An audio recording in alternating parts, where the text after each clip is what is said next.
डाळ कांदा हा ग्रामीण महाराष्ट्रातील अगदी रोजच्या स्वयंपाकाचा भाग आहे. शेतावर काम करणाऱ्या लोकांसाठी हा पौष्टिक आणि पोटभर जेवण देणारा पदार्थ मानला जातो. साध्या साहित्यामधून बनणारा हा पदार्थ आहे ना, कमी खर्चात जास्त समाधान देतो.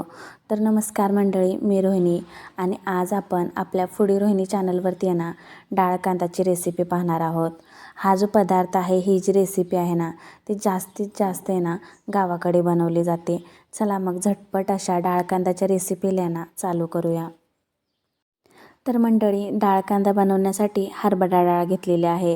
ह्याच्या व्यतिरिक्त तुम्ही मुगाची डाळ, मसूरची डाळ किंवा तुरीची डाळसुद्धा वापरू शकता. तर लागणारं साहित्य जे आहे ना, ते थोडंफार कट करून घेतलेले आहे. जसे की कांदा, टोमॅटो, आलं लसूण पेस्ट, कढीपत्ता, कोथिंबीर असं काहीसं जिन्नस घेतलेलं आहे.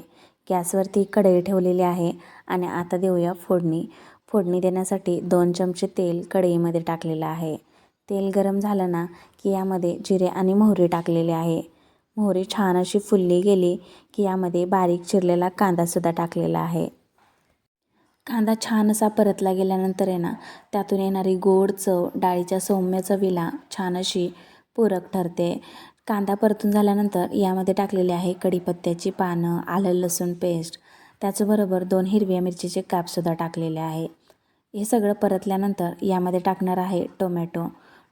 टोमॅटो मऊ झाल्यानंतर यामध्ये टाकूया भिजवलेली डाळ.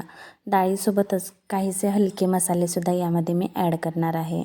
जसे की हळद पावडर टाकणार आहे, त्याचबरोबर धने पावडर, घरगुती लाल तिखट आणि अगदी थोडासा जास्तीचे चव येण्यासाठी म्हणून यामध्ये मी मटण मसाला टाकते बरं का.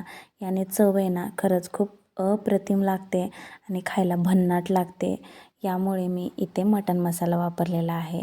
हवं असेल तर तुम्ही चिकन मसालासुद्धा टाकू शकता बरं का. सर्व असे मसाले एकजीव करून घेऊया, डाळीमध्ये मिक्स करून घेऊया. आणि अगोदरच डाळ भिजवल्यामुळे ना खूप काहीसा वेळ लागणार नाही आहे डाळ शिजण्यासाठी. तर अगदी थोडंफार इथे मी गरम पाणी वाढवलेलं आहे. चवीनुसार मीठसुद्धा टाकलेलं आहे. तर झाकण ठेवून अगदी 5 ते 7 मिनिट आहे ना कमी गॅसवरती डाळ शिजवून घेऊया. तर काही ठिकाणी ही जी डाळ आहे ना थोडीशी पातळ रस्सासारखी केली जाते, तर काही ठिकाणी अशी घट्टसर केली जाते. तर मी सुद्धा खूप काहीसं पाणी ठेवलेलं नाही आहे डाळीमध्ये.